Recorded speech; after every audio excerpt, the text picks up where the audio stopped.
मानव का तंत्रिका तंत्र ह्यूमन नर्वस सिस्टम के बारे में इस वीडियो में मैं आपको कंप्लीट जानकारी, कंप्लीट इन्फॉर्मेशन व्याख्या सहित समझाने वाला हूँ। तो थोड़े से पेशेंस के साथ इस वीडियो में बने रहिए। देखिए, मैं सिस्टमेटिक क्रम से ह्यूमन नर्वस सिस्टम के सभी पार्ट को, सभी भाग को नोट डाउन किया हूँ, लिखा हूँ और एक एक करके मैं समझाते चलता हूँ। ठीक है, पहले आप देख लीजिए कि किस प्रकार से मैं नोट किया हूँ एक एक भाग को। ठीक है, जैसे तंत्रिका तंत्र के जो 3 भाग हैं, देख सकते हैं, केंद्रीय तंत्रिका तंत्र, परिधि तंत्रिका तंत्र और स्वचालित तंत्रिका तंत्र। अब इसमें से प्रत्येक को एक एक हेडिंग मानते हुए इसके बारे में मैं जानकारी लिखा हूँ। और इसके भी जो भाग हैं, जैसे देख सकते हैं ब्रेन, स्पाइनल कार्ड, ठीक है, तो इसे भी मैं एक एक करके समझाते चलूँगा। देखिए, जो मस्तिष्क के जो 3 लेयर, जो मस्तिष्क सुरक्षित होता है 3 लेयर में, उसके भी नाम एक एक करके मैं लिखा हूँ। उसे कहते क्या है उसे भी मैं आपको बताऊँगा। अंग्रेजी और हिंदी में भी क्या कहते हैं उसे भी मैं आपको समझाते चलूँगा। देख सकते हैं, अग्र हो गया, मध्य हो गया, पश्च हो गया। उसके बाद इसके कितने भाग हैं, कौन कौन से, इसके कार्य क्या होते हैं, सभी को एक एक करके हम लोग इस वीडियो में जानने का प्रयास करेंगे। देखिए, स्पाइनल कार्ड के बारे में भी लिखा हूँ और यहाँ देख सकते हैं डायग्राम लिखा हूँ, तो इसके लिए डायग्राम की भी ज़रूरत हमें पड़ती है। ठीक है, आइए देखिए, जो लास्ट है स्वचालित तंत्रिका तंत्र, इसे हम लोग बोलते हैं ऑटोनोमस नर्वस सिस्टम बोलते हैं। इसे एक और नाम से जानते हैं स्वायत्त स्वायत्त तंत्रिका तंत्र बोलते हैं। ठीक है, और यहाँ से प्रश्न भी पूछा गया है कि रीढ़ तंत्रिकाएँ कितनी होती हैं, तो 31 जोड़ी होती हैं। कपाली तंत्रिकाएँ कितनी होती हैं, 12 जोड़ी। तो चलिए स्टार्टिंग से, शुरुआत से एक एक पॉइंट्स को मैं आपको समझाने की पूरी कोशिश कर रहा हूँ। ठीक है, तो देखिए, मानव का तंत्रिका तंत्र ह्यूमन नर्वस सिस्टम, मानव में तंत्रिका तंत्र को 3 भागों में बांटा गया है। कितने भागों में बांटा गया है, 3 भागों में बांटा गया है। पहला है केंद्रीय तंत्रिका तंत्र, जिसे सेंट्रल नर्वस सिस्टम कहते हैं। और सेकंड है परिधि तंत्रिका तंत्र, जिसे पेरिफेरल नर्वस सिस्टम कहते हैं। और थर्ड जो है स्वचालित तंत्रिका तंत्र है, जिसे हम ऑटोनोमस नर्वस सिस्टम कहते हैं। जो ये थर्ड है, इसको हम स्वायत्त नर्वस सिस्टम भी कहते हैं। ठीक है, तो आइए एक एक करके आपको जानकारी बताते हैं। अब इसमें पहला आपका हेडिंग बन जाएगा केंद्रीय तंत्रिका तंत्र। केंद्रीय तंत्रिका तंत्र हमारे शरीर की सभी तंत्रिकाओं पर नियंत्रण करता है। ठीक है, यह पृष्ठी तथा नलिकाकार होता है। केंद्रीय तंत्रिका तंत्र के मुख्यतः 2 भाग होते हैं। कितने भाग होते हैं, 2 भाग होते हैं। एक को हम लोग बोलते हैं मस्तिष्क, ब्रेन, और दूसरे को बोलते हैं मेरुरज्जु, स्पाइनल कार्ड बोलते हैं। ठीक है, तो आप सीधे याद रखेंगे कि केंद्रीय तंत्रिका तंत्र सभी तंत्रिकाओं पर नियंत्रण रखता है, नियंत्रण करता है। ठीक है, नियंत्रित बोल सकते हैं। और इसका जो आकार होता है, एक नलिकाकार, एक लंबी, ठीक है, पृष्ठीय संरचना जैसा होता है। और केंद्रीय तंत्रिका के 2 भाग होते हैं, एक होता है मस्तिष्क, दूसरा होता है स्पाइनल कार्ड होता है। अब मस्तिष्क के बारे में जानकारी देख लेते हैं। तो आपका हेडिंग बनेगा मानव मस्तिष्क, ह्यूमन ब्रेन। मस्तिष्क मानव शरीर का अत्यंत महत्वपूर्ण एवं कोमल अंग है। ठीक है, और वैसे भी आपको पता है कि मानव में विभिन्न प्रकार की जो क्रियाएं होती हैं, उसको नियंत्रित कौन करता है, ब्रेन करता है, मस्तिष्क करता है। तो हमें ये बातें ध्यान में रखना चाहिए कि मस्तिष्क हमारे शरीर का सबसे महत्वपूर्ण अंग है। ठीक है, यह खोपड़ी के मस्तिष्क कोश क्रेनियम में सुरक्षित रहता है।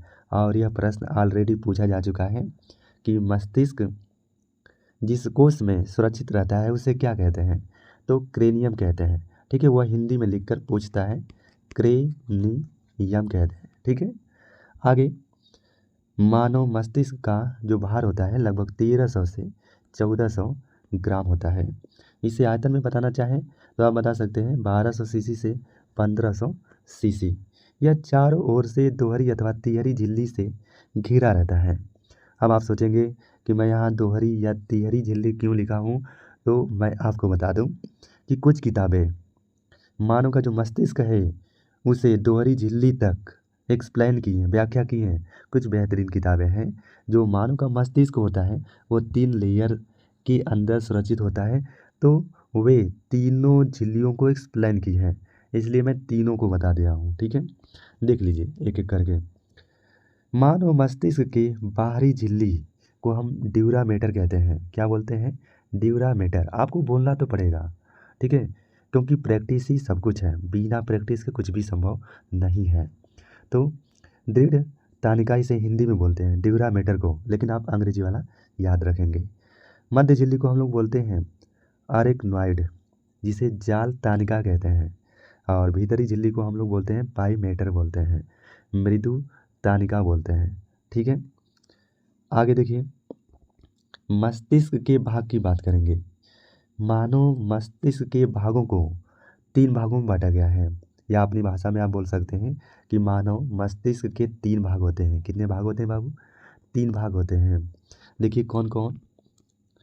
एक होता है अग्र मस्तिष्क, जिसे फोर ब्रेन कहते हैं। ठीक, इसके भी 3 भाग होते हैं, अभी हम चर्चा करेंगे। पहले मस्तिष्क के जो 3 भाग होते हैं उसे देखिए। अग्र मस्तिष्क, मध्य मस्तिष्क जिसे मिड ब्रेन बोलते हैं, और जो तीसरा होता है उसे हम लोग बोलते हैं पश्च मस्तिष्क, हिंड ब्रेन बोलते हैं। ठीक, बातें क्लियर हो गई। अब फोर ब्रेन जो होता है इसके 3 भाग होते हैं। एक को हम लोग बोलते हैं ग्राण मस्तिष्क, या पिंड भी कह सकते हैं, अंग्रेजी में ऑल फैक्ट्री ब्रेन बोलते हैं। दूसरा सेरेब्रम, और तीसरा डाइएनसेफेलॉन, इसे अग्र मस्तिष्क पश्च बोलते हैं। मतलब अग्र, हाय देखिए, जैसे अग्र मस्तिष्क का है तो उसका अंतिम भाग, ठीक है, अंतिम वाला पश्च वाला। ठीक, आगे देखिए, इसको एक एक करके मैं आपको समझाता हूँ। देखिए, फोर ब्रेन, इसे हम अग्र मस्तिष्क बोलते हैं, आपको पता चल गया। इसी के अंतर्गत पहला भाग आ रहा था घ्राण पिंड, तो मनुष्यों में ये कम विकसित होते हैं। प्रमस्तिष्क के दोनों ललाट पिंडों के नीचे भाग पर एक अंडाकार एक छोटा सा घ्राण पिंड स्थित होता है। ठीक है, कहने का मतलब कि जो प्रमस्तिष्क होता है, क्योंकि आगे मैं आपको बताऊंगा कि मस्तिष्क का सबसे बड़ा भाग प्रमस्तिष्क होता है, ठीक है, सेरेब्रम होता है। तो जो मस्तिष्क का जो ललाट होता है, बीच वाला जो भाग होता है, उसमें एक पिंड पाया जाता है छोटा सा, ठीक है, और वह गंध के लिए क्या होता है, नियामक होता है, कह सकते हैं कि सहायक होता है। मतलब कि जो ये घ्राण पिंड होता है यह गंध के ज्ञान का केंद्र होता है। अगर कोई चीज़ महक रही है, ठीक है, तो उसका पता लगाता है घ्राण पिंड लगाता है। तो बात तो क्लियर हो गई होगी। ठीक है, दूसरा जो भाग है वह प्रमस्तिष्क है। देखिए, यह मस्तिष्क का सबसे बड़ा भाग है, और यह प्रश्न कई बार पूछा गया है कि मस्तिष्क का सबसे बड़ा भाग, तो आप बताएंगे प्रमस्तिष्क, मतलब 80% भाग प्रमस्तिष्क होता है। ठीक, यह संपूर्ण मस्तिष्क का लगभग 2/3। मस्तिष्क के कितने भाग होते हैं बाबू? 3, 1 2 3। 3 में जो ये जो प्रमस्तिष्क है ये 2 अकेले ही होता है, ठीक है, 3 में से। आगे देखिए, प्रमस्तिष्क जिसे हम धूसर पदार्थ कहते हैं, ग्रे मैटर, श्वेत पदार्थ, व्हाइट मैटर से बना होता है। और ग्रे मैटर जो होता है, ये जो व्हाइट मैटर होता है, इसी के मध्य तरल पदार्थ भरा होता है, द्रव पदार्थ भरा होता है, जो हमारे मस्तिष्क को सुरक्षा प्रदान करता है। ठीक है, सबसे बड़ा भाग है, पता चल गया। यह स्मृति का केंद्र होता है। मेरी आवाज़ थोड़ी सी चेंज हो रही है, ठीक है, मैं काफ़ी बीमार चल रहा हूँ इस समय, माफ़ी चाहूँगा। यह स्मृति का केंद्र है, सोचने विचारने का केंद्र है। इसके अतिरिक्त हृदय की गति, भोजन ग्रहण करना, सांस लेना, ठीक है, कहने का मतलब सीधे सीधे है। स्मृति का केंद्र कौन होता है? प्रमस्तिष्क होता है। सोचने विचारने का काम कौन करता है? प्रमस्तिष्क करता है। सांस लेना का जो नियंत्रण करता है कौन करता है? प्रमस्तिष्क करता है। भोजन ग्रहण करने का नियंत्रण कौन करता है? प्रमस्तिष्क करता है। ऐसे प्रश्न पूछा जाएगा, समझ गए। देखिए, डाइएनसेफेलॉन तीसरा भाग होता है मस्तिष्क का, ठीक है, यह अग्र मस्तिष्क का पिछला सिरा होता है। इसमें 2 भाग होते हैं। डाइएनसेफेलॉन के 2 भाग होते हैं, एक होता है थैलेमस, दूसरा होता है हाइपोथैलेमस, थैलेमस का जो कार्य होता है, जो सहायक होता है, वह दर्द के लिए, ठंडा के लिए, गर्म, स्वाद सूंघने में सहायता प्रदान करता है। ठीक है, अगर अगर कोई पेन हो रहा है तो आपको बता देगा, थैलेमस बताएगा। अगर कोई वस्तु ठंडी है कि गर्मी है, स्वाद कैसा है, ठीक है, तो थैलेमस बताएगा। आगे हाइपोथैलेमस भूख, प्यास, प्यार, घृणा, ताप का नियंत्रण केंद्र होता है। हाइपोथैलेमस आंतरिक दर्द को बताता है। कौन? हाइपोथैलेमस। ठीक, आगे देखिए, आगे हम बात करेंगे मध्य मस्तिष्क। इसे हम लोग बोलते हैं मिड ब्रेन बोलते हैं। यह मस्तिष्क का सबसे छोटा भाग होता है। यह मस्तिष्क को मेरुरज्जु से जोड़ता है। इसका अधिकांश भाग प्रमस्तिष्क गोलार्धों द्वारा ढका होता है। यह देखने व सुनने का केंद्र होता है। ठीक है, किसी चीज़ को आप देख रहे हैं, किसी चीज़ को आप सुन रहे हैं, तो उसको कौन बताता है, कौन कंट्रोल नियंत्रित करता है? तो मध्य मस्तिष्क करता है। ठीक, इसके भी दो भाग होते हैं। एक को हम लोग बोलते हैं कार्पोरा क्वाड्रीजेमिना कहते हैं, क्वाड्रीजेमिना कहते हैं, प्रैक्टिस आप कर लीजिएगा। कार्पोरा क्वाड्रीजेमिना। और दूसरा होता है सेरिब्रल पेंडिकल होता है। इसके दो भाग होते हैं। ठीक, तो आपको प्रश्न ऐसे पूछा जाएगा कि मस्तिष्क का वह कौन सा भाग है जो किसी वस्तु को देखने या किसी चीज़ को सुनने में मदद करता है? तो आप बताएंगे मिड ब्रेन बताएंगे। ठीक है, आगे देखिए, पश्च मस्तिष्क, इसके बारे में जानकारी आपको बताते हैं। यह मस्तिष्क का छोटा भाग होता है। ठीक है, ये सबसे लास्ट में होता है। डायग्राम में आपको दिखा दिया जाएगा। यह मस्तिष्क का छोटा भाग होता है। यह अनैच्छिक क्रियाएं जैसे रक्तदाब, लार आना, जैसे आपको मैं बोल दूँ नींबू, नींबू का पानी, नींबू कैसा लगता है? खट्टा लगता है। तो हार्मोन्स का सिक्रीट हो जाना, ठीक है, जैसे रक्तदाब का बहना, लार का स्रावित होना, किससे संबंधित है? पश्च मस्तिष्क से संबंधित है। ठीक, इसके निम्न भाग होते हैं। जैसे इसके पहले भाग की अगर हम बात करें तो आप देख सकते हैं अनुमस्तिष्क। क्या चीज़? अनुमस्तिष्क। इसको हम लोग बोलते हैं सेरेबेलम बोलते हैं। यह शरीर का संतुलन बनाए रखता है। यह पेशियों को नियंत्रित करके प्रचलन, खेलने, कूदने, नाचने आदि को नियंत्रित करने का कार्य करता है। मादक पदार्थ जैसे नशीले पदार्थ लेने से यह जो मस्तिष्क होता है बहुत अधिक प्रभावित होता है। तो प्रश्न इस प्रकार से पूछा जा सकता है कि मादक पदार्थों के सेवन से मस्तिष्क का कौन सा भाग अधिक प्रभावित होता है? ठीक है, तो आप बताएंगे सेरेबेलम, अनुमस्तिष्क। आगे पॉन्स वेरोलाई, मस्तिष्क के निचले तल से 2.5 सेंटीमीटर गोल उभरा हुआ एक भाग स्थित होता है। ठीक है, जिसे हम पॉन्स कहते हैं। यह श्वसन के लिए सहायक होता है। आगे देखिए, तीसरा जो भाग है वह है मेडुला ऑब्लांगेटा। यह शरीर की अनैच्छिक क्रियाओं जैसे श्वास की लय, हृदय स्पंदन, परिसंचरण, छींकना, खांसना, हिचकी, वमन, जीभ की गतियों आदि का नियंत्रण एवं नियमन करता है। मेडुला ऑब्लांगेटा करता है। ठीक है, तो मेडुला ऑब्लांगेटा, पॉन्स और मस्तिष्क किसके भाग हैं? पश्च मस्तिष्क के भाग हैं। हिंड ब्रेन कहने का मतलब पिछले मस्तिष्क का ये सब हिस्सा है। ठीक है, याद कर लीजिए। आगे देखते हैं, आपको बताते हैं। देखिए, मैं आपको बताया था कि मस्तिष्क के 3 भाग होते हैं। उसके जो जो भाग हैं वो उसको भी मैं पढ़ा चुका हूँ। ठीक है, अब जो केंद्रीय तंत्र का तंत्र होता है उसके 2 भाग होते हैं। एक मस्तिष्क होता है, मस्तिष्क होता है, और दूसरा मेरुरज्जु जिसे सुषुम्ना, स्पाइनल कार्ड कहते हैं। तो मस्तिष्क के बारे में जानकारी तो आपको मैं बता दिया। जब नोट्स तैयार करेंगे तो आपको और बेटर समझ में आएगा।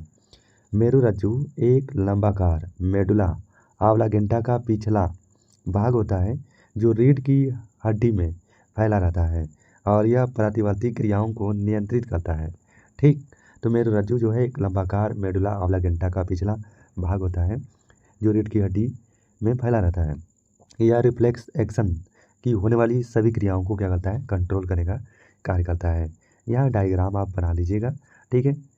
उसके बाद देखिए मेरुरज्जु के कार्य। यह प्रतिवर्ती क्रियाओं का संचालन एवं नियमन करता है।